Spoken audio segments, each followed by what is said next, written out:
Hello, I'm O Speaks, also known as OTM Speaks. If you're new here, please like, subscribe, share. There was a scandal that happened, and I have an update on it. And this was the Autopen scandal. And my biggest concern with it was not necessarily that Joe Biden was using an Autopen for passing legislation and signing off on things of that nature, but it really was about the pardons and whether or not he was even aware that people were doing these pardons.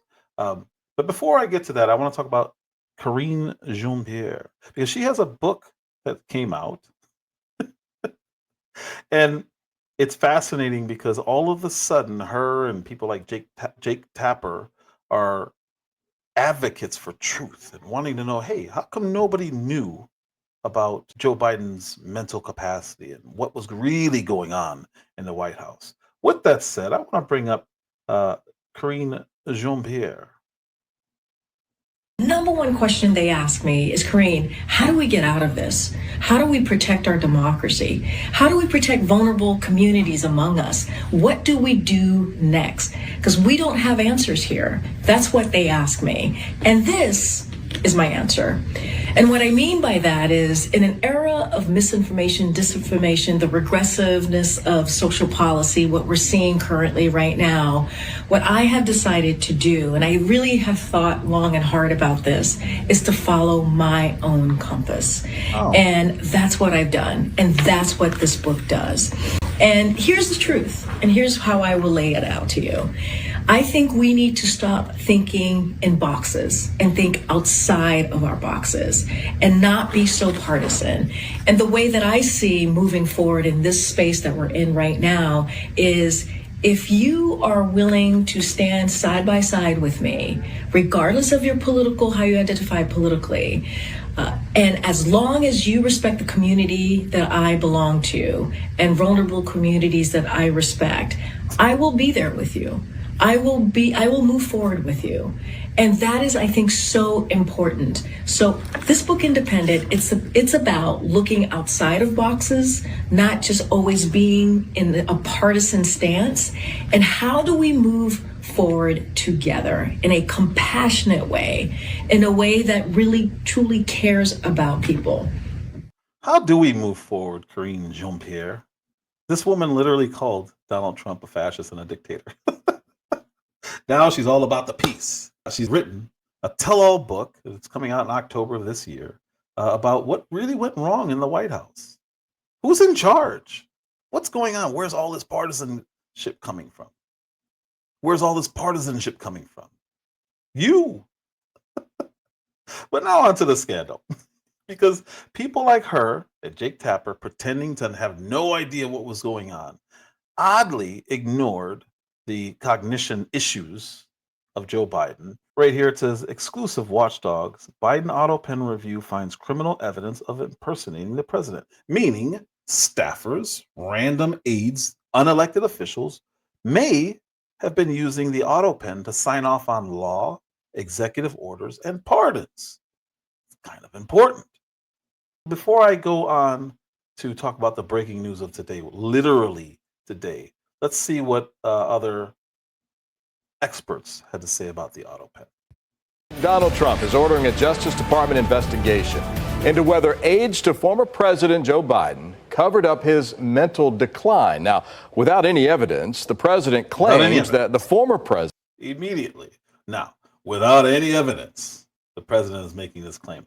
There's no evidence that Joe Biden was on the decline, so much so that everyone around him knew he was not cognizant. They refused to put him in public.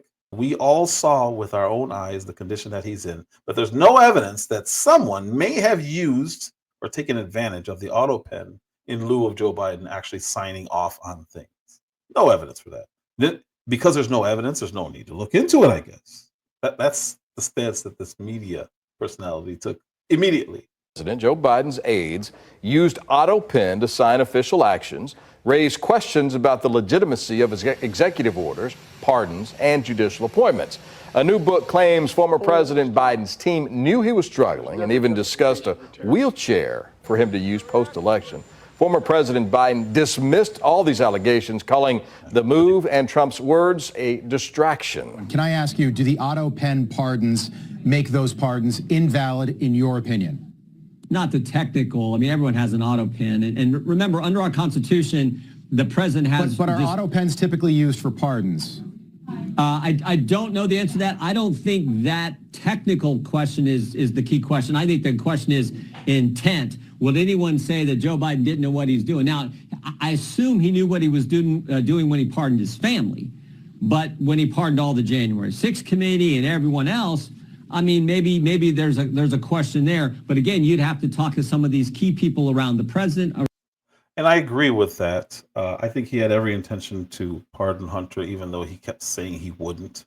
Then pardoned his brother, and then just started pardoning people for periods of time. It was very strange. But when it extended to Anthony Fauci, Liz Cheney, it was really, really weird. Like, wait a minute. Joe Biden can't string a sentence, but he can come up with these new elaborate ways to do pardons that no one has ever done before. I don't believe it.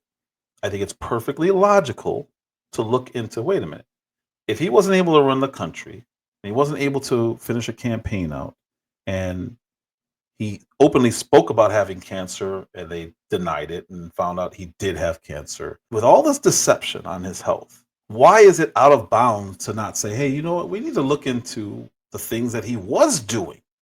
Was he doing it? Or was it, again, an unelected official that no one knows who it is, signing off on law, signing off on executive orders? Did he really read those executive orders? Did he really craft those pardons? Does he even know who he's pardoned? I think it's perfectly logical to sit him down and ask, who did you pardon? Let him list the names. He's old, but he should be able to list at least the major people that he's pardoned. You don't have to list all. I think, I don't remember how many did, like 200 people or more. You don't have to list all of them, but at least let us know on those last days, who did you pardon, sir? Respectfully. And find out if he can say, I definitely pardoned Fauci, I pardoned all of the January 6th committee, I pardoned my brother, I pardoned my son, I pardoned my daughter-in-law. Like, he should be able to say at least some of them. And then we only have to look into a few and find out, hey, who signed off on this? There's cameras everywhere.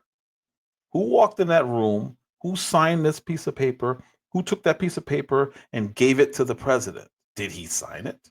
I don't know. I'm not saying it's illegal to use an Autopen. I don't believe it is. But I think that it should at least be looked into. And it was. Around President Biden and around the First Lady at the time to get that determined. And then hopefully you'll have do to have that. a whistleblower. Anthony Bernal is going to be called to testify, whether it's judiciary or oversight. That's up to you and Congressman Comer. But the question I think that the American people are curious about, so if these pardons are not valid because it wasn't Joe Biden pardoning anybody, it was Anthony Bernal or somebody else at the White House, what happens next? Do you then investigate people like Dr. Fauci and maybe Mark Milley, who were Autopen pardoned? They were not pardoned by Joe Biden's hand. We know that. I think the real question would be, I think the facts are out there. And take Fauci for an example. I think the facts are out there about how bad this guy was and all the things he told us that just were not true. I mean, basically everything he told us turned out to be false. Right. So I think that question will ultimately be with the Department of Justice. And I have the utmost confidence in Pam Bondi and Todd Blanche and their team over there, and Cash and Dan at Cash Patel and Dan Bongino at the FBI. That'll ultimately be up to them if they see some criminal wrongdoing and want to pursue it. I don't have the same amount of confidence, and I may just be rushing it. I could be just rushing it, but there haven't been enough arrests for me. Not of corrupt politicians. There have been a lot of good stuff being done on the border, but when you start delving into the Epstein files and why can't we release this information? Trump promised to release information on JFK and MLK assassinations. Why now is it still a thing to block it? Who are we protecting? This should be a no-brainer. It should be very easy to release, and they're not doing it. That gives me pause, gives me hesitation as to why it's just not being done. It makes me wonder, hey, what's going on here? Now, this person, her name is Neera Tanden, and she testified today, June 24th. This young lady testified that she was authorized to use the Autopen. How is that humanly possible? But let's hear her talk about it.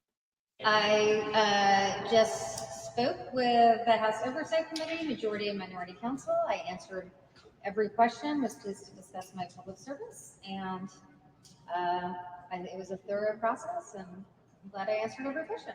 Was there an effort to disguise President Biden's condition? Absolutely. Neera Tanden, former top aide to former President Biden, testified behind closed doors in a House Oversight Committee probe into Biden's mental fitness and the White House's use of an Autopen.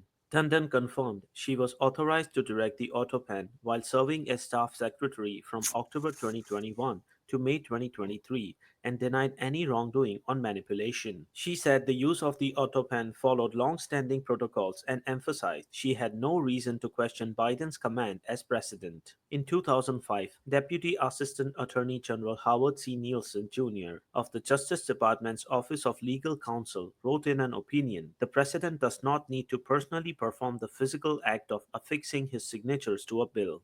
The committee, led by Chairman James Comer, is investigating whether Biden personally authorized each use of the Autopen, even on days he was at the White House. Republicans are not questioning the legality of the Autopen, but are probing its frequency and implications for Biden's cognitive capacity. The Oversight Project found at least 8 instances of Autopen use on days Biden was in D.C. Tanden criticized the GOP investigation as politically driven and claimed it ignored more pressing issues. Representative Wesley Bell called the inquiry a weak case designed to appease Trump. Tanden's testimony kicks off a series of interviews with former Biden aides. Transcripts will be released once all sessions are complete. Comer said the committee seeks clarity on whether executive actions were made without Biden's direct approval.